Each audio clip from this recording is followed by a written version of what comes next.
वचनामृत क्रमांक 5 पानु 10 ओम बोधवचन। बोधवचनना 14 वाक्यों आपणे पहला वाँची गया। आज वाक्य 15मां कृपाले लखे छे, पुरुष वेद उदय थाय तो स्त्रीनु शरीर भिन्न भिन्न करी निहाळवुं ज्ञान दशाथी। पुरुष वेद उदय थाय तो स्त्रीनु शरीर भिन्न भिन्न करी निहाळवुं ज्ञान दशाथी। कृपालदेव लखे छे कि जो पुरुष वेदनो उदय थाय, वेद 3 प्रकारना, स्त्री वेद, पुरुष वेद अने नपुंसक वेद। तो अहींया के जे पुरुष वेदनो उदय थाय तो तेने स्त्री संगमागमनी भावना थाय। तो के जे पुरुषे एम विचारवुं कि पुरुष वेद उदय थाय तो स्त्रीनु शरीर भिन्न भिन्न करी निहाळवुं। कृपालदेवे ए संबंधी लख्युं छे कि जो स्त्री ने जोईने तने राग थाय तो तेनु त्वचा वगरनु स्वरूप विचारजे। त्वचा वगर, चामड़ी नहीं होय शरीर पर तो शरीर केवुं भासे, भयंकर लागे, जोवुं ज न गमे। चामड़ियाना कुंड करता पण विशेष खराब देखाय। चामड़ी उतारी दे, लोही झरतुं होय, गमे ज नहीं, भयंकर लागे। तेम के छे जो तने स्त्री ने जोईने राग उत्पन्न थतो होय, 454मां पत्रमां कह्युं नहीं, आ तो पुष्पमाळानुं वचन, जो तने स्त्री ने जोईने राग थतो होय तो तेनु त्वचा वगरनुं स्वरूप विचारजे। अने जो स्पष्ट प्रीतिथी संसार से करवानी इच्छा थती होय तो तेने भगवानना दर्शन पण कर्या नथी। ए 454मां पत्रमां छे। એટલે અહીંયા એમ કહ્યું કે પુરુષ વેદ ઉદય થાય તો સ્ત્રીનું શરીર ભિન્ન ભિન્ન કરી નિહાળવું, કે ચામડી, પછી એના જે હાડકાં, માંસ, લોહી, પરુ, મળ, મૂત્રની ખાણ, એ બધા એના વિભાગ અંદરના વિચાર મળે તો એને વૈરાગ્ય આવે। અને 454માં પત્રમાં તો વળી શું કહ્યું,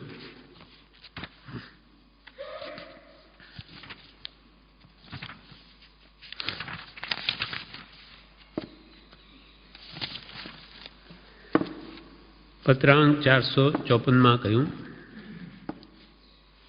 कि विषय कषाय में तीव्र राग था 5 इनना विषयों में, तो अर्थात संसार स्पष्ट प्रीति थी करवानी इच्छा थती होय तो ते पुरुषे ज्ञानीना वचन सांभळ्या नथी, अथवा ज्ञानी पुरुषना दर्शन पण तेने कर्या नथी, एम तीर्थंकर कहे छे।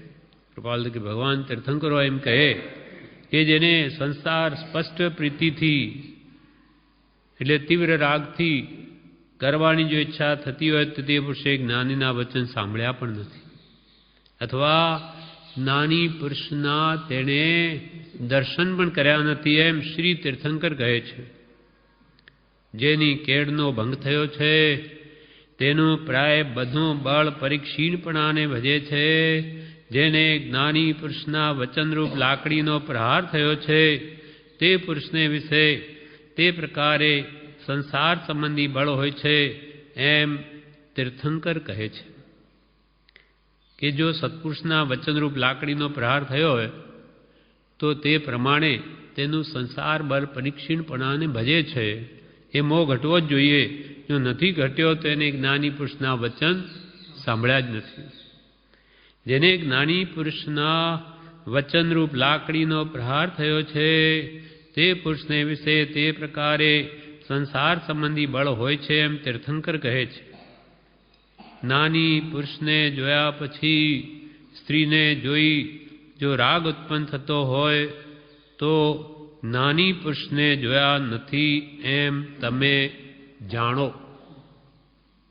ज्ञानी पुरुषने जोया पछी स्त्री ने जोई जो राग उत्पन्न थतो होय તો જ્ઞાની પુરુષને જોયા નથી એમ તમે જાણો.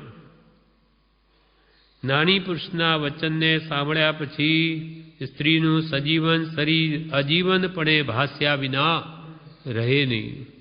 કૃપાલદેવ એમ કે સત્પુરુષના વચનરૂપ લાકડીનો જો પ્રહાર થયો હોય તો સ્ત્રીનું સજીવન શરીર અજીવનપણે ભાસ્યા વિના રહે. અને જો સ્ત્રીને જોઈ રાગ ઉત્પન્ન થતો હોય તો કે એને જ્ઞાની પુરુષને જોયા પણ નથી, દર્શન પણ કર્યા નથી, અને તેને ખરેખર પૃથ્વીનો વિકાર ધનાદિ સંપત્તિ ભાસ્યા વિના રહે નહીં. જ્ઞાની પુરુષ સિવાય તેનો આત્મા બીજે ક્યાંય ક્ષણભર સ્થાયી થવાને વિશે ઈચ્છે નહીં. એ આદિ વચનો તે પૂર્વે જ્ઞાની પુરુષો માર્ગાનુસારી પુરુષને બોલતા હતા, જે જાણીને સાંભળીને તે સરળ જીવો આત્માને વિશે અવધારતા હતા. પ્રાણ ત્યાગ જેવા પ્રસંગને વિશે પણ તે વચનોને અપ્રદાન ન કરવા યોગ્ય જાણતા હતા, વર્તતા હતા. એટલે કેટલું બધું સ્પષ્ટ જ્ઞાનીઓએ કહ્યું એ આપણે આપણી જાતે વિચારી લેવું કે મારું અંતર કેવું છે, દરેકનું મન પોતે જાણે. જો આવા ભાવો આપણા અંદર રહેતા હોય તો જ્ઞાની કે તે હજુ દર્શન પણ કર્યા નથી, એના વચન પણ સાંભળ્યા નથી, અને પોતાને સમજદાર અને હોશિયાર માનતો હોય તો કે આવું તો તારામાં થયું નથી, એટલે હજુ મીંડું જ છે. એમ અહીંયા કે છે પુરુષ વેદ ઉદય થાય તો સ્ત્રીનું શરીર ભિન્ન ભિન્ન કરી નિહાળવું જ્ઞાન દશાથી. સત્પુરુષે જે દ્રષ્ટિ આપણને આપી કે દેહથી આત્મા ભિન્ન છે, દેહ ખાણ મૂત્રને મળની રોગ જરાને નિવાસનું ધામ, કાયા એવી ગણીને માન તજીને કર સાર્થક આમ. એ જ્ઞાન દશા વડે દેહથી ભિન્ન દ્રષ્ટિ કેળવી અને વૈરાગ્ય ઉત્પન્ન થાય તેમ કરવું, એની વાસ્તવિકતા છે. કેમ કે આપણને જે દેખાય તો પૂતગલનો પર્યાય દેખાય છે, અને એ પણ ચામડીને લઈને શરીર શોભે છે, અને એમાં વળી ઉપર કપડાં. એટલે સૌ શરીર બ્રહ્મચારી લખ્યું, સૌ શરીર નર નારી તણા છે, ચામડે કપડે રૂણા, બંને કરી દ્યો દૂર તો દેખાય કુંડ થકી કુડા. દે અવિચારે રૂપાળી દેહ માની જીવ ભમે, દુર્ગંધી ગંધી કેદમાં મુમુક્ષુ જીવો ના રમે. દુર્ગંધી ગંધી કેદમાં મુમુક્ષુ જીવો ના રમે. સો નર કે નારી કે પશુઓના પણ શરીર ઔદારિક શરીર જ છે, એ પણ વૈકરિક નથી, પશુઓના પણ આપણા જેવા છે. સો નર નારી તણા છે, સૌ શરીર નર નારી તણા છે, ચામડે કપડે રૂડા. માખીના પાંખ જેવી પાતળી ચામડી આપણા માંસ ઉપર છવાયેલી છે, અને ચામડે પછી એના ઉપર વળી નગ્ન શરીર પણ શોભા દેતું નથી, એટલે એને પછી કપડાથી ઢાંકીએ એટલે કંઈ સુંદરતા લાગે, આમ એને મોહ થાય. એમ સૌ ચામડે ને કપડે રૂડા. ચામડી ને કપડા બંને જો દૂર કરી દો તો પછી દેખાય કુંડ થકી કુડા. કુંડમાં ચામડિયાના કુંડમાં તો હાડકાં જુદા, એ બધું જુદું જુદું પડ્યું હોય. લોહી હોય તો માનો એક જ રંગ દેખાય, અને અહીંયા તો કોઈની ચામડી ઉતારેલો માણસ એ લોહી ઝરતું હોય માંસ ઉપરથી ને ભયંકર લાગે. એના કરતો પણ કે છે ચામડે બંને કરી દો દૂર તો દેખાય કુંડ થકી કુડા. ચામડિયાના કુંડથી પણ ભયંકર ભાસ છે, બિહામણું લાગે. માણસનું ચામડું ઉતારેલું હોય તો કેવો ભયંકર લાગે. છતાં આ જીવને મોહ કેમ થાય તો કે વિચાર નથી. રે અવિચારે રૂપાળી દેહ માની જીવ ભમે, દુર્ગંધી ગંદી કેદમાં મુમુક્ષુ જીવો ના રમે. દુર્ગંધથી યુક્ત એવી સપ્ત ધાતુમય આ કાયા, તેમાં મુમુક્ષુ એટલે મોક્ષનો કામી, સર્વ દુઃખથી છૂટવાનો જે ઈચ્છુક, જન્મરામણને નાશ કરવાવાળો એવો કોઈ જીવ હોય જેની ભાવના, તે તો કે છે આ દુર્ગંધી ગંદી કેદમાં મુમુક્ષુ જીવો ના રમે. પણ એ આત્માર્થ આ દેહથી આત્માર્થ સિદ્ધ કરે. એટલે કે છે કે મોહને લઈને આવી વેદોદયના કારણે જો મોહ સ્ત્રી પ્રત્યે મોહ થાય તો પછી જ્ઞાની પુરુષના વચનના આધારે એનું શરીર ભિન્ન ભિન્ન કરીને વિચારવું. એટલે ત્વચા વગરનું સ્વરૂપ વિચારજે. સ્ત્રીને જોઈને રાગ થતો હોય તો, એમ કૃપાલદેવે કહ્યું. એટલે 15મું વાક્ય, પુરુષ વેદ ઉદય થાય તો સ્ત્રીનું શરીર ભિન્ન ભિન્ન કરી નિહાળવું જ્ઞાન દશાથી અર્થાત જ્ઞાની પુરુષના વચનના આધારે. હવે 16મું વાક્ય, ત્વરાથી આગ્રહ વસ્તુ તજવી, ત્વરાથી આગ્રહ સદશા ગ્રહવી.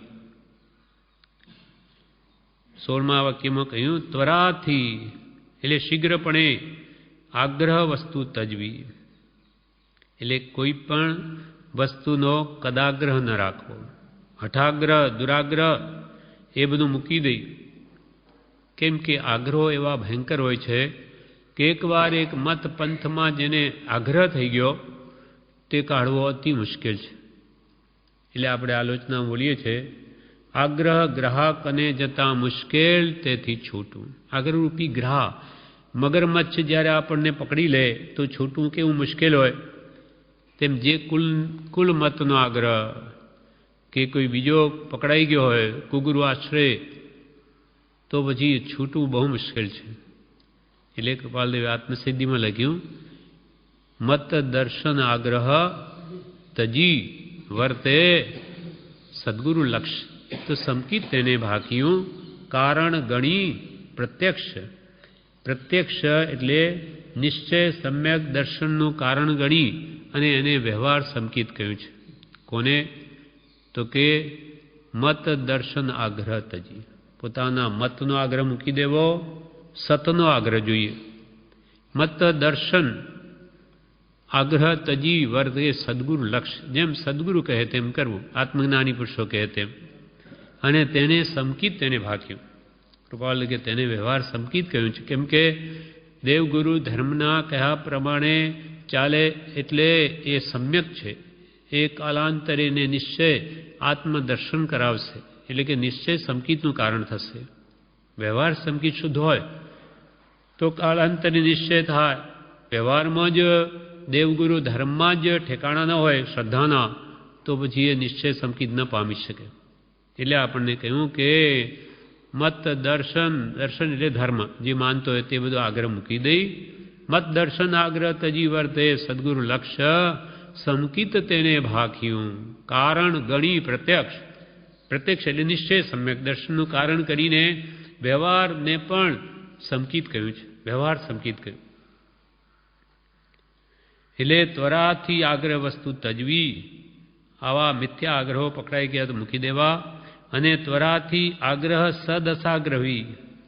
એના વિવેચનમાં બ્રહ્મચારી કહે છે, ધર્મના નિમિત્ત આદિના આગ્રહ મતમતાંતરાદિ તજવા તે રાગ દ્વેષના હેતુ છે. એટલે કૃપાલદેવે એમ લખ્યું કે જૈન સંબંધી પણ એ જૈન સંબંધનો ખ્યાલ, જૈનનો પણ ખ્યાલ ભૂલી જજો કે ભાઈ અમે તો જૈન છીએ. ખરા જૈન તો જીનના અનુયાયી છે. ખાલી નામ ધરાવવાથી કંઈ જૈન પણ આવી જતું નથી. એટલે ધર્મના નિમિત્ત આદિના આગ્રહ મતમતાંતર તજવા તે રાગ દ્વેષના હેતુ છે. ઉપયોગમાં રહેવાનો આગ્રહ એ રૂપ દશાગ્રહવી. અહીંયા કૃપાલદેવે લખ્યું કે ત્વરાથી આગ્રહ સદશાગ્રહવી. સ એટલે સમ્યક, ત્વરાથી જલ્દી, આગ્રહ એટલે સમ્યક આગ્રહની દશા રાખવી. અર્થાત ઉપયોગમાં રહેવાનો આગ્રહ રાખવો. આત્મ ઉપયોગમાં. હું આત્મા છું. મારી મોટામાં મોટી ભૂલ શું? વિભાવથી અને સ્વભાવમાં નહીં, પોતે પોતાને ભૂલી જવું, પરને પોતાનું માનવું અને પોતે પોતાને ભૂલી જવું, આ મોટામાં મોટી ભૂલ છે. એટલે હવે અહીંયા શું કે જલ્દીથી સ્વ ઉપયોગમાં રહેવો હંમેશા, અને એનો આગ્રહ રાખવો કે નિરંતર મારો ઉપયોગ સ્વમાં રહે, અંતર્મુખ વૃત્તિ રહે. કેમ કે ઉપયોગ એ જ સાધના છે. ઉપયોગ એ જ ધર્મ છે, ઉપયોગ એ ધર્મ છે, ક્રિયા એ કર્મ છે. તે જેટલી ઉપયોગમાં જ્ઞાન દર્શન ઉપયોગમાં આત્મા છે, એટલે જ્ઞાતા દ્રષ્ટા જેટલો રહેશે અને રાગદ્વેષમાં નહીં જશે, બસ તેટલો એ સ્વ તરફ જાય છે. એટલે કે જૂના બાંધેલા પ્રતિ સમય છૂટે છે અને નવા ન બાંધે. એટલે બહિર્મુખતા તજી દઈ અંતર્મુખ થવું. તો કાળે કરીને એ ત્રણાત્મા કે બહિરાત્મા અંતરાત્માને પરમાત્મા, તો એ કાળે કરીને પરમાત્મા સ્વરૂપને પામી શકે. ત્વરાથી આગ્રહ વસ્તુ તજવી, ત્વરાથી આગ્રહ સદશાગ્રહવી. સ્વ એટલે સમ્યક, સમ્યક આગ્રહ દશા ત્વરાથી ગ્રહવી. એટલે મિથ્યા માનતાઓ ઘણી શીઘ્ર મૂકી દેવી. એટલે પ્રભુ શ્રી કહે શ્રદ્ધા પરમ દુર્લભા, ઘણી દુર્લભ છે. માટે જલ્દીથી મિથ્યા માન્યતાઓ તમે મૂકીને સમ્યક માન્યતાઓમાં આવી જાઓ. કેમ કે આવતીકાલે આપણો દેહ છે કે નહીં નિશ્ચિત નથી. માટે જલ્દીથી મિથ્યા માન્યતાઓ મૂકી જ દો. નાનીએ કહ્યું કે હું દેહાદિ સ્વરૂપ નથી તો નથી જ, દેહ સ્ત્રી પુત્રાદિ મારા નથી તો મારા નથી. શુદ્ધ ચૈતન્ય સ્વરૂપ અવિનાશી એવો હું આત્મા છું, એમ આત્મભાવના કરતા રાગ દ્વેષનો ક્ષય થાય. એમ જેમ નાનીએ કહ્યું તેમ શીઘ્ર માની લો, શ્રદ્ધામાં લઈ લો. પછી યથાશક્તિ તે પ્રમાણે વર્તવાનો પુરુષાર્થ કરો. થાય એટલું કરો, નહીં તો ભાવના રાખો. પણ માન્યતા તો જ્ઞાનીએ જેમ કહ્યું તેમ જ કરી લો. ત્વરાથી આગ્રહ વસ્તુ પોતાની મિથ્યાગ્રહ હટાગ્રહ દુરાગ્રહ હોય તજી દેવા, અને ત્વરાથી આગ્રહ સદશા ગ્રહવી. હવે 17મું વાક્ય. પણ બાહ્ય ઉપયોગ દેવો નહીં. આપણો જે જ્ઞાન દર્શનમય ઉપયોગ છે, તે ઉપયોગને શુદ્ધ ભાવમાં લાવવા સારું બાહ્ય ઉપયોગથી નિવર્તવું અને એને શુભમાં રાખવો, શુદ્ધના લક્ષ્ય. શુભ ભાવ વડે મન શુદ્ધ કરો. જવું છે શુદ્ધમાં, પણ આજે આપણી પાસે માત્ર અશુભ ભાવ જ છે. તો એ મૂકી દઈને શુભમાં તાપ, તો કોઈ કાળે તું શુદ્ધમાં જઈ શકીશ. કેમ કે અશુભમાંથી શુદ્ધમાં નહીં જવાય. એટલે અશુભમાંથી પહેલાં શુભમાં આવો, શુદ્ધના લક્ષ્ય શુભમાં રહીને પછી શુદ્ધમાં જાઓ. એટલે પ્રભુશ્રી એકવાર એમ કહ્યું કે પ્રભુ શું કરવાનું છે આપણે? તો કે ભક્તિ સ્વાધ્યાય શુભ ભાવ છે, એમાં કાળ ગાળવાનો છે, પણ શુદ્ધના લક્ષ્ય આત્માર્થે અને કોઈ પ્રયોજન અર્થે નહીં. એમ અહીંયા કહ્યું પણ બાહ્ય ઉપયોગ દેવો નહીં. અર્થાત ઉપયોગને શુદ્ધ કરવા જગતના સંકલ્પ વિકલ્પને ભૂલી જજો. આપણો ઉપયોગ શુદ્ધ કરવો છે. એકદમ કંઈ આજનો આજ શુદ્ધ થઈ જાય એવું નથી, પણ પ્રયત્ન કરે તો કાળે કરીને થઈ શકે. એટલે કૃપાલ કે જગતના સંકલ્પ વિકલ્પને ભૂલવા. ગમે તે ક્રિયા જપ તપ કે શાસ્ત્ર અધ્યયન કરીને પણ એક જ કાર્ય સિદ્ધ કરવાનું છે, તે એ કે જગતની વિસ્મૃતિ કરવી અને સતના ચરણમાં રહેવું. સત્પુરુષે જે કહ્યું તેની આજ્ઞામાં રહેવું અને જગતને ભૂલી જવું. ગમે તે આપણી વૃત્તિ તો જશે, એનાથી અભ્યાસ છે, પણ એને પાછી વાળીને સત્પુરુષના વચનમાં એને રોકવી, એની આજ્ઞામાં, મંત્રમાં, વચનમાં, ભક્તિમાં કે પત્ર ગોખવામાં કે રટવામાં કે વિચારવામાં એનું એ કર્યા જ કરવું. એટલે એને કંટાળો પણ ના આવે, નવીનતા રહે. જેમ અહીંયા પણ સવારના 4 વાગ્યાથી રાતના 10 વાગ્યા સુધી ભક્તિના જુદા જુદા પ્રોગ્રામ પ્રકારો જુદા રાખ્યા, જેથી એની વૃત્તિ નવીનતા અનુભવે અને એને એનો સમય આરામથી શુદ્ધના લક્ષ્ય શુભમાં પસાર થઈ શકે. પણ બાહ્ય ઉપયોગ દેવો નહીં. પણ બહાર તો નહીં જ જવા દેવું મનને. કૃપાલને કૃપાલ કે આટલો સાંકડો માર્ગ, કોઈ પૂછ્યું કે આટલો સાંકડો માર્ગ ભગવંતોએ શા માટે યોજ્યો હશે કે એકી જવું હોય તે ગુરુને પૂછવું પડે? તો કે એટલો ઉપયોગ બી બહાર જવા દેવાની જ્ઞાનીઓની આજ્ઞા નથી.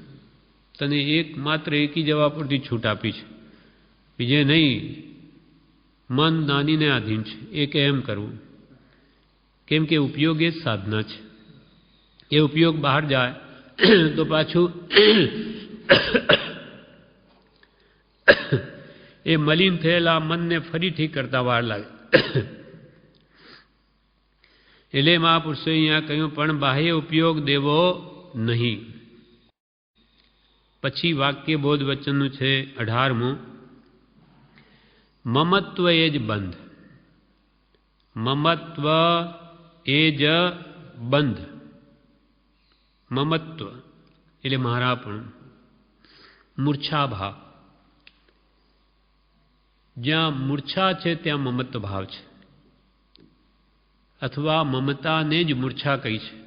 મૂર્છા ન હોય આસક્તિ તો મમતા ભાવ હોય નહીં. અને જ્યાં મૂર્છા ત્યાં પરિગ્રહ. પરિગ્રહ વસ્તુ ભલે બાહ્ય એની પાસે હોય કે ન હોય, પણ જો એને મમતા છે તો મૂર્છા છે જ, અથવા મૂર્છા છે તો મમતા છે જ, મારાપણું છે જ.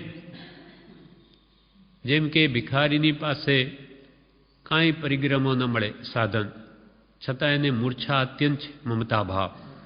પાટલી ગોદડી કે એક વાટકામાં પણ એટલે એની તીવ્ર એટલી મમતા છે કે મારું આ કોઈ લઈ જશે તો, તેથી તેને મહાપરિગ્રહી કહ્યો. ભરત જેવા ચક્રવર્તીને પાસે 6 ખંડનું રાજ્ય હોવા છતાં એને મૂર્છા નથી, મમત્વ ભાવ નથી, માટે પરિગ્રહ રહિત કહ્યા. એટલે ત્યાં પણ તે સમય સમય છૂટે છે. અને ભિખારી પાસે કંઈ ન હોતા થતાં પણ એ સમય સમય બંધાય છે. કેમ કે એનામાં મૂર્છા અત્યંત છે.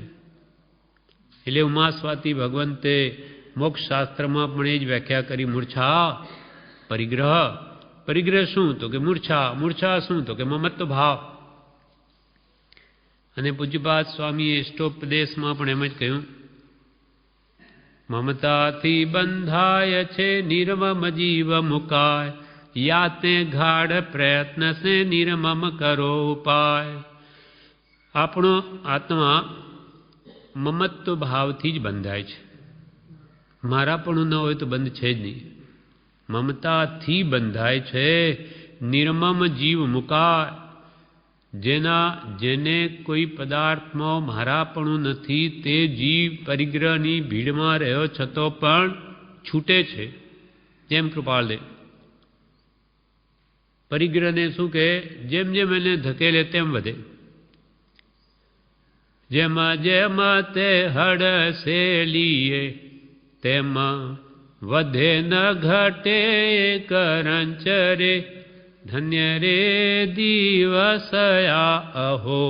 છતાં લિપ્ત, પરિગ્રહની ભીડમાં રહ્યા છતાં, મોહમયી નગરીમાં વસતા છતાં મોહથી અલિપ્ત. એટલે એમને મૂર્છા નથી, પરિગ્રહ નથી, મમત્વ ભાવ નથી, માટે ત્યાંય છૂટે છે. અને જ્યાં મમતા નથી ત્યાં કર્મનો બંધ પણ નથી. એટલે કૃપાલ કે મમત્વ એ જ બંધ, મારાપણું એ જ બંધ. દુર્ગતિ આ મમત્વ ભાવને લઈને જ થાય છે. એક દ્રષ્ટાંત છે. એક સાગર નામના શેઠ હતા. સાગર શેઠ એની એક બહુ જ કંજૂસ, તે ઘરમાં પણ ખાવાનું આપે નહીં, વહુઓને પણ બહુ તકલીફ. એટલે એક દિવસે બેઠી બેઠી ચિંતિત હતી. ત્યાં થઈને કોઈ યોગીની જતી હતી. યોગ વિદ્યા જેને સાધી કરેલી તેનો એને વિનય કર્યો. એ સ્ત્રીઓ એ યોગીની પ્રસન્ન થઈને પૂછ્યું કે કેમ આમ ઉદાસ બેઠી છો? તો કે અમારો આ શસ્ત્રો છે ને બહુ જ એમને ન ખાવા પીવા આવે, નહીં કંઈ જવા આપે, બહુ જ તકલીફ છે. તો કે લો તમને આ વિદ્યા આપું, તમારે જ્યાં જવું હોય ત્યાં જજો. વિદ્યા આપી.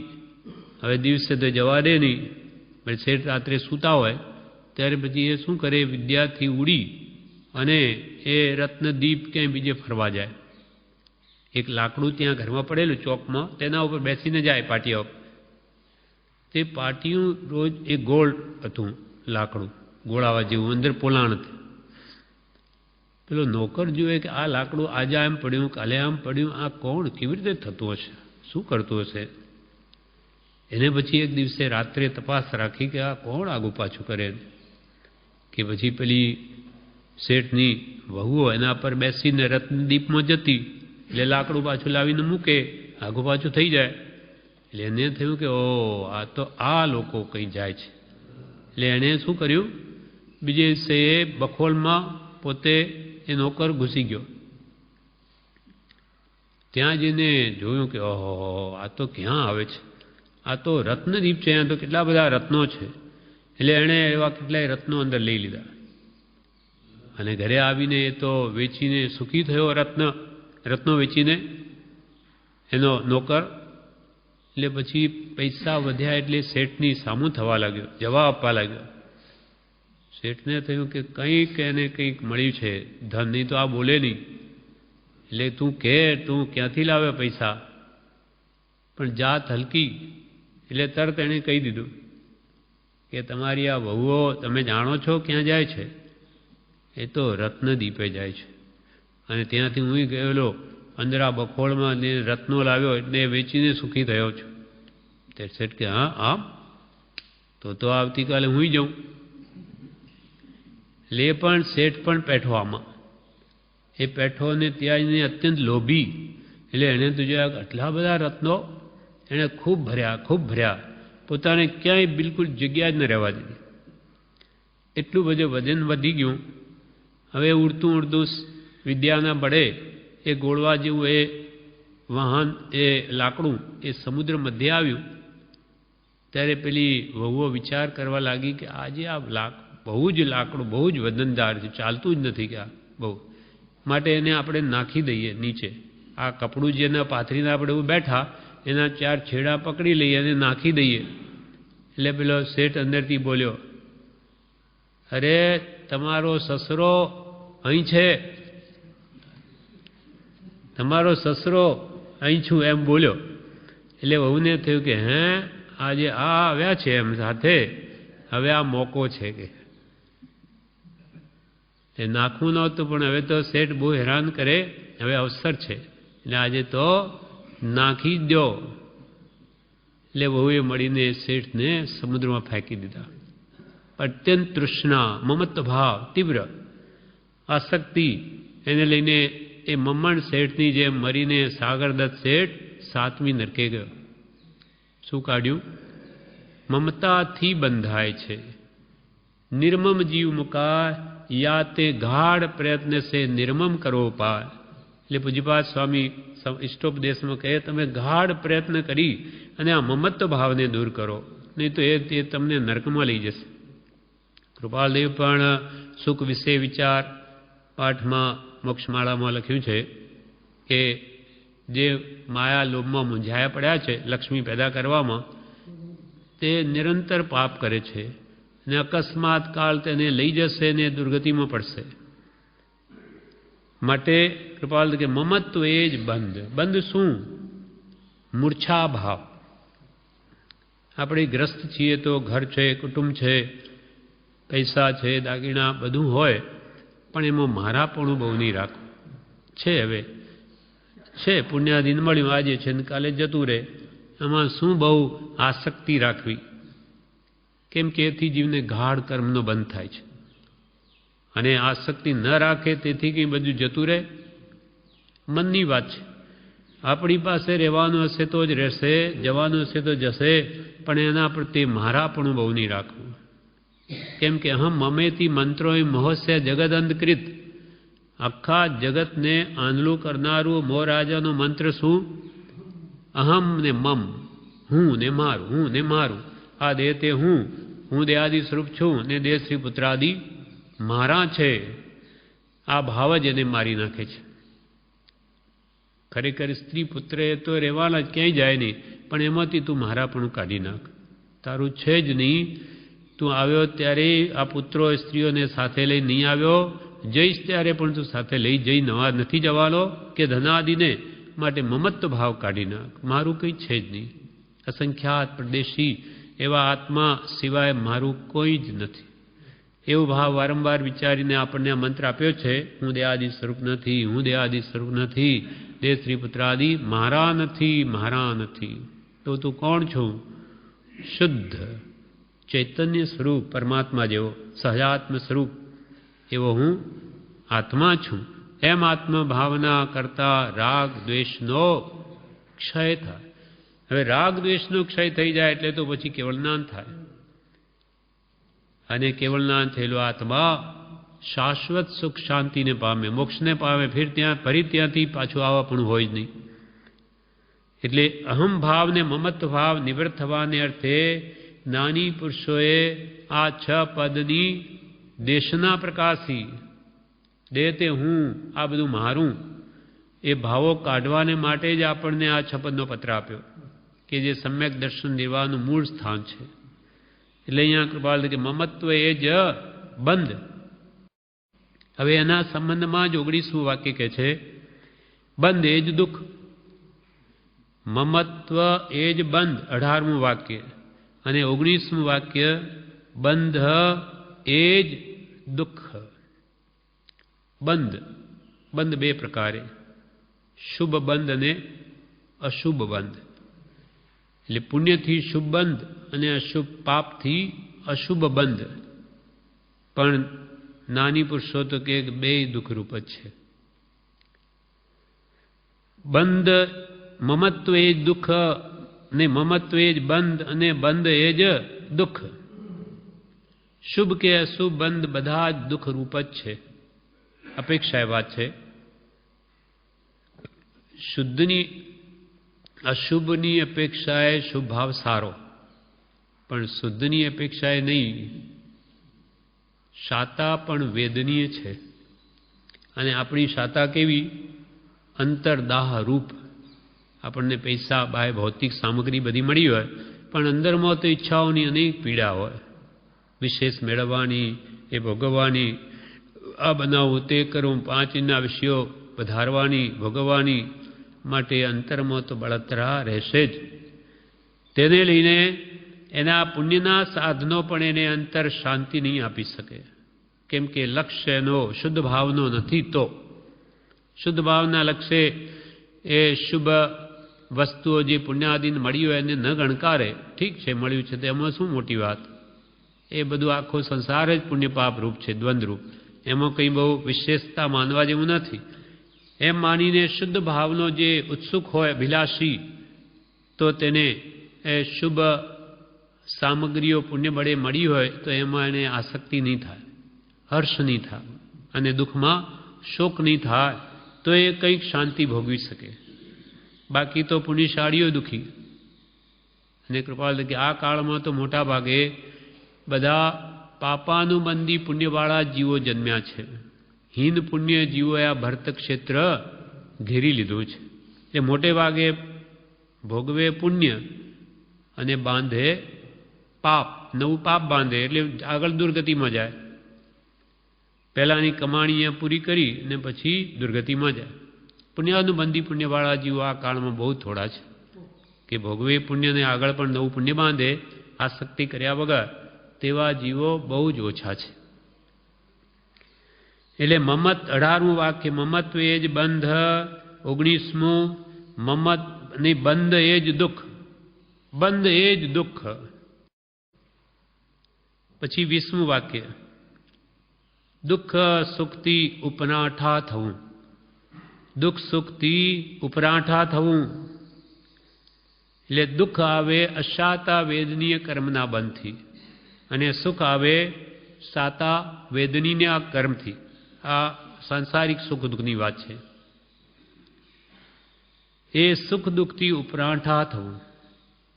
ઉપરાંઠા એટલે વિમુખ થવું. ત્યાંથી ધ્યાન ખસેડવું, સંભાવમાં આવવું. મારે આ સંસારિક સુખ પણ નથી જોઈતા અને દુઃખ પણ નથી જોઈતા. કેમ કે કૃપાલદેવે કહ્યું સુખ દુઃખ એ બંને મનની કલ્પના છે. અનુકૂળ કલ્પના એ સુખરૂપ ભાસે છે અને પ્રતિકૂળ કલ્પના એ દુઃખરૂપ ભાસે છે, અને બંને કલ્પના કરવાની જ્ઞાની પુરુષોએ ના કહી છે. સંસારિક સુખ, આજે આપણને એક વસ્તુ ગમે કે આ વસ્તુ મારે જોઈએ, અને કાલે એ જ વસ્તુ નહીં ગમે, નહીં હવે આ નહીં જોઈએ, હવે બીજી જોઈએ. કલ્પના ફરી ગઈ, બસ હવે મને આ સુખરૂપ નથી. એમાં અજ્ઞાની જીવ આ સુખ દુઃખની કલ્પનાઓ પર પદાર્થમાં કરી અને એની કલ્પના છે આથી બધી, માટે એ હંમેશા દુઃખી જ રહે છે. એટલે કૃપાલ કે અંતરદાહરૂપ શાતા એ પણ પ્રકાર એક શાતા દુઃખનો જ પ્રકાર છે. એમાં ઓછું દુઃખ છે શાતા વેદનીમાં, જ્યારે અસાતા વેદનીમાં અંતરને બાહ્ય બંને દુઃખ છે. બહારથી પણ દુઃખી, મનથી પણ દુઃખી. જ્યારે શાતા વેદની પુણ્યના ઉદયમાં બહારથી સુખી દેખાય, પણ અંદરની ઈચ્છાઓ આકાંક્ષાઓ અનેક અપરંપાર હોવાથી, અર્થાત તૃષ્ણા અનંત હોવાથી તે આત્મા અંતરથી તો સદા દુઃખી છે. માટે કૃપાલ કે સુખ દુઃખથી ઉપરાંઠા થવું, એટલે સુખ કે દુઃખની બધી કલ્પના સંસારમાં મૂકી દેવી. કેમ કે સંસારમાં સુખ છે જ નહીં, તો ક્યાંથી લાવે? સુખ વસે આત્મા વિશે તેનો નહીં નિરધાર, સુખ શોધે હીન વસ્તુમાં જડમાં નહીં જડનાર. સુખ વસે આત્મા વિશે, સુખ ગુણ તો આત્માનો છે. સમતા રમતા વૃદ્ધતા જ્ઞાયકતા સુખ ભાસ વેદકતા ચૈતન્યતા એ સબ જીવ વિલાસ. આ તો જીવનો વિલાસ છે, આત્માનો ગુણ છે. સુખનું વેદન વગેરે એ જડમાં હોય નહીં. જડ તો આ બધું આપણને દેખાય, પુસ્તક વગેરે, એને શું, એને ફાડો તોડો કૂટો, કાંઈ નહીં, એને કંઈ ખબર નથી. કેમ કે આ જડ છે. એમ જડમાં સુખ દુઃખનું વેદન છે જ નહીં, એ તો આત્માને છે, આત્માનો ગુણ છે સુખ. એટલે સુખ તો વિશે વસે આત્મા વિશે, પણ તેનો નહીં નિર્ધાર. બ્રહ્મચારી લખે છે એનો તો આપણને કે નિર્ધાર જ નથી, આત્મા નામનો પદાર્થ છે કે નહીં એની શ્રદ્ધા નથી. માટે આ જીવ સુખ શોધે હીન વસ્તુમાં, હીન આત્માથી સૌ હીન એવી બધી જળ વસ્તુમાં આ જીવ સુખ શોધે, પણ જળમાં નહીં જડનાર. કેમ નહીં જડે? કેમ કે ત્યાં સુખ છે જ નહીં. તમને ક્યાંથી મળે? કોલસાની ખાણમાં આપણે હીરો શોધવા જઈએ તો કે ભાઈ આ હીરાની ખાણ નથી, આ તો કોલસાની ખાણ છે, આમાં તો કોલસા જ મળે, આમાં હીરો કોઈ કાળે ન મળે. તેમ દુઃખને દુઃખ જ છે. જ્યાં સંસારમાં દુઃખનો એ સમુદ્ર છે, એ મોક્ષમાળામાં કૃપાલદેવે કહ્યું, ત્યાં આપણે સુખ શોધવા જઈએ છીએ કે ભાઈ અહીંયા છે જ નહીં, તો કે નહીં હું શોધું. આવા અનંતા પૂર્વે શોધીને મરી ગયા તો પણ એમને મળ્યું નથી. જ્ઞાનીઓએ સમ્યક માર્ગ શોધી કાઢીને સાચું સુખ ક્યાં રહેલું એના ઉપાય શોધીને એ સાચા આત્મિક સુખને પામ્યા છે, શાશ્વત સુખ શાંતિને પામ્યા. માટે સુખ દુઃખથી ઉપરાંઠા થવું, એટલે આવી સંસારિક સુખની કે દુઃખની તો ઈચ્છા કોઈને હોય નહીં મુખ્યત્વે, પણ સંસાર સુખની પણ ઈચ્છા ન રાખે. કેમ કે સુખ નથી, जिस સુખ અંદર દુઃખ વસે સો સુખ ભી દુઃખ રૂપ. ચડ ઉતંગ જ્યાં સે પતન શિખર નહીં વો કૂપ. તું જાણે હું સુખી, આમ કરીને આખી જિંદગી પૈસા ભેગા કરે, બંગલા બાંધે, ગાડીઓ લાવે, માન મોટાઈ પોસે, પણ એ બધી મોહ મમતા જ છે. મારા પણ કરી દુનિયાને મોટો બતાવવા અનેક પ્રકારના પાપ સેવે, અને અંતે પાપના ફળ ભોગવા દુર્ગતિમાં જાય. મોટો તો કહેવાય 5-25 વર્ષ, અને ત્યાં નરક નિગોદાદીમાં અનંત કાળ એના દુઃખ ભોગવે. એટલે જ્ઞાની કે આવું પાપ નહીં કરવું. શું કામ આવી મૂર્ખાઈ કરે? એટલે 18મું વાક્ય મમત્વ એ જ બંધ, 19મું વાક્ય બંધ એ જ દુઃખ. આ બધા સંબંધ છે એકબીજાને. 20મું વાક્ય દુઃખ સુખથી ઉપરાંઠા થવું. હવે કૃપાલદેવે 21મું વાક્ય લખ્યું, સંકલ્પ વિકલ્પ તજવો. સંકલ્પ, કોઈ પણ કામ કરવું હોય તેનો પહેલાં આપણે સંકલ્પ કરીએ છીએ કે ભાઈ આ પ્રમાણે મારે આ કાર્ય કરવું છે. એ આપણે આલોચનામાં રોજે સવારે બોલીએ છીએ, સમરંભ સમારંભયારંભ મન વચતન કીને પ્રારંભ કૃતકારિત મોદન કરીકે ક્રોધાદિ ચતુષ્ટય ધરીકે. અને હવે સમરંભ સમારંભ ને આરંભ. સમરંભ શું? માનો કે આપણે કારખાનું નાખવું છે તો પહેલી જે એની વિચારણા કરીએ કે ભાઈ ક્યાં નાખવું, ક્યાં રો મટીરિયલ સસ્તું મળે, ક્યાં લેબર સસ્તું મળે, કેપિટલની ક્યાં વ્યવસ્થા, એ બધી જે વિચારણા છે તે સમરંભ કહેવાય. એ વસ્તુને આપણે ક્યાં ક્યાં આપણે આ કામ કરવું એ વિચારણા તે સમરંભ. કે ભાઈ અહીંયા આપણે કાચો માલ બહુ જ અહીંયા પાકે, અથવા અહીંયા લેબર બહુ કારીગરો બહુ સસ્તા, અથવા આ જમીન સસ્તી, અહીંયા ગ્રેજ્યુટી મળે સરકારની વગેરે, એ બધું વિચારણા તે સમરંભ. પછી સમારંભમાં શું? હવે આપણે નક્કી કર્યું કે ભાઈ અંકલેશ્વરમાં આપણે નાખવું, તો પછી આપણે વસ્તુ બધી ભેગી કરવા હવે કારખાના માટેની જે વસ્તુ કારખાનું બાંધો, શું શું એને અનુરૂપ બધું લાવો, એ સમારંભ. અને પછી થયો આરંભ. પછી કારખાનું ચાલુ કરો એટલે આરંભ, પાપની ક્રિયા ચાલુ થઈ.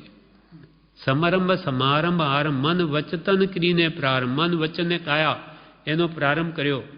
એમ અહીંયા કે છે આ બધી કલ્પના, સંકલ્પ કર્યો કે આપણે આ કારખાનું કરવું, એના માટેની આ બધી ક્રિયાઓ કરી. અને પછી એના માટેના ઉઠતા બધા વિકલ્પો, અનેક પ્રકારે વિકલ્પો ઉઠે. સંકલ્પ વિકલ્પ, સંકલ્પ વિકલ્પ, એ જ બંધ છે. એટલે કૃપાલદેવ લખ્યું છે, જહાં કલ્પના જલ્પના તહમાનું દુઃખ છાઈ, મિટે કલ્પના જલ્પના તબ વસ્તુ તિન પાઈ. જ્યાં કલ્પના અને જલ્પના છે, કલ્પના આ બધી સંકલ્પ વિકલ્પ એ બધી કલ્પનાઓ છે મનની. મનના જે વિચારો તે કલ્પના, અને વાણીથી જે આપણે બોલીએ એ જલ્પના. વાણીનો વેપાર એ જલ્પના કહેવાય, અને અંતર મનનો વેપાર તે કલ્પના કહેવાય. જ્યાં કલ્પના કે જલ્પના તહાં માનું દુઃખ છાય. કૃપાલ કે ત્યાં દુઃખની જ છાયા છે. મિટે કલ્પના જલ્પના તબ વસ્તુ તિન પાય. આ બધા મનના વિકલ્પો મૂકી દે, બોલવાનું બંધ કરે અને અંતર્મુખ થાય. સ્વરૂપ વિચારણા, સહજાત્મ સ્વરૂપ પરમ ગુરુ, આ મારું સ્વરૂપ છે એમ કરીને ભગવાનના વચનોમાં રહે કે જેમાં આવા બાહ્ય વિકલ્પો છે જ નહીં. એ તો બધા વિકલ્પોને ભૂલવાનું કે. તો સંકલ્પ વિકલ્પને કૃપાલ કે તજવો. કેમ કે સંકલ્પ વિકલ્પ બધા દુઃખ જ ઊભા કરે. કેવળ જ્ઞાન સર્વ સુખનું મૂળ શા માટે કહ્યું? તો કે નિર્વિકલ્પ છે, નિર્વિકલ્પ દશા છે. કેવડીને કોઈ વિકલ્પ નથી, અંશ માત્ર. અનંત સુખમય સ્થિતિ કેવડીઓની કેમ કે એમના અંતરમાં કોઈ વિકલ્પે નથી, સંકલ્પે નથી, કોઈ જાતનો વિચાર નથી. માટે એ શુદ્ધ આત્માઓ હંમેશા સુખી જ રહે છે. આપણે પણ બધું કામ આખો દિવસ ધંધા કે વેપાર કે વ્યવહારનું કરીને ઘરે આવ્યા હોઈએ ત્યારે શાંતિ અનુભવીએ કંઈક, કેમ કે એ વિકલ્પો એટલા છૂટ્યા. પછી પાછા ઘરે આવે તો ઘરના પ્રોબ્લેમ હોય, એ પણ બધી છૂટીને રાત્રે સૂઈ જઈએ કે હા શાંતિ વળે, કે હવે કંઈક શાંતિ વળી. કેમ કે સવારના ધંધાના અનેકના વિચારો, ઘરે આવીએ કે કુટુંબના વિચારો, એ બધા થઈને રાત્રે સૂએ ત્યારે કંઈક જમ વળે. કેમ કે આપણો આત્મા પણ શાંતિને જ ઈચ્છે છે, પણ કર્મ એવા બાંધ્યા જેને લઈને આ વ્યવહાર કરવા પડે, વેપાર કરવા પડે, તેને લઈને અનેક સંકલ્પ વિકલ્પ ઉઠે. એટલે આત્મા હંમેશા ક્લેશિત પરિણામવાળો રહે છે. તેમાં વળી સત્પુરુષના વચન બળ હોય તો કંઈક શાંતિ વળે કે થાય તો હવે થયા કરશે, કોણ એમાં માથાકૂટ કરે, જે થવાનું તે થાય. જેમ કૃપાલ પ્રભુ શેકાલે આવેલું કે નહીં બનવાનું, નહીં બને બનવું વ્યર્થ, ન થાય કાંઈ ઔષધ ને પીજીએ જેથી ચિંતા જાય. કે બહુ વિકલ્પ કરી શું કરવું, જ્યારે જે થશે ત્યારે જોઈ જશે. એમ કરીને મનને સત્પુરુષના બોધ વડે જો શાંત કરી દઈએ તો શાંતિ વળે. નહીં તો આ સંકલ્પ વિકલ્પ આખો દાડો વિકલ્પો કરાવીને દુઃખી જ કર્યા કરે. વર્તમાન વર્તે સદા સો જ્ઞાની જગમાહી, बीती ताही विसारी दे, आगे की सुधले जो बनी आवे सहज में ताही में चित दे. वर्तमान भूतकाल भूली जवो, वर्तमान भविष्यकालનો વિચાર કરવો નહીં, વર્તમાન સુધારવું. વર્તમાન સુધરે એનું ભવિષ્ય જરૂર સુધરે. એટલે કૃપાલય કે છે સંકલ્પ વિકલ્પ તજવો. સંકલ્પ વિકલ્પ બહુ નહીં કરવા, કેમ કે એથી આત્મા ખૂબ કર્મ બાંધે છે. માત્ર કોઈ આવી પડ્યો એ કામ પૂરતો વિકલ્પ વિચાર કરી પછી મૂકી દેવું. આ પછી આપણે શું ભવિષ્યમાં શું થશે, આવતીકાલે શું થશે, આવતા વર્ષે શું થશે, બીજા વર્ષે શું થશે, એની આજે કોણે જાણ્યું, કાલે હું અહીંયા હોઈશ કે નહીં, એ બધું કાંઈ વિકલ્પ કર્યા વગર આજનો દિવસ કેમ સારી રીતે પસાર થાય. જો આજે ભક્તિ કરી, સત્સંગ કર્યો, વાંચન કર્યું, મંત્ર સ્મરણ થયું, ધંધાની જરૂર છે તો એ પણ કરીએ, પણ અમુક સમય 6 કલાક આપણને આપ્યા, બાકીનો સમય આત્માર્થે જાય. આજનો દિવસ આપણે જોઈ લેવો, કાલની વાત કાલે જીવીએ નહીં તો પછી આ 2 વર્ષ પછી કરીશું તો બધું રહી જાય. અને કે ભાઈ હવે 2 વર્ષ પછી તો આપણે બધી ભક્તિ સત્સંગ જ કરવો છે, પછી શું આ બધું પતી જાય ને બસ નિરાંત. પણ કોણે જોયા 2 વર્ષ તો શું તમે કાલે ક્યાં હશો કે નહીં. પણ આમ ભોજનમાં નથી વિચારતા કે ભાઈ હવે બહુ ખાધું, હવે આજે જવા જ દો, કાલે ખાઈશું. તો કે ના એ તો કેમ બને, એક ટંક છોડવાની વાત કરીએ તો ના, એ તો 3 ટાઈમ જોઈએ, બપોરે ચા પણ જોઈએ. ત્યાં આવો વિચાર નથી આવતો, પણ જ્યારે ધર્મની વાત આવે તો કરીશું, શું ઉતાવળ છે. કેમ તો કે એને હજુ મહાત્મ્ય નથી સમજાયું કે આ વસ્તુ જો રહી ગઈ તો ક્યાં દુર્ગતિમાં જઈને પડીશ. એટલે કે આવા બધા સંકલ્પ વિકલ્પો મૂકી દઈ એક આત્માર્થ સાધવામાં પ્રયત્નશીલ રહેવું. એટલે 21મું વાક્ય સંકલ્પ વિકલ્પ તજવો. પછી આગળ જણાવે છે જે આપણે આવતીકાલે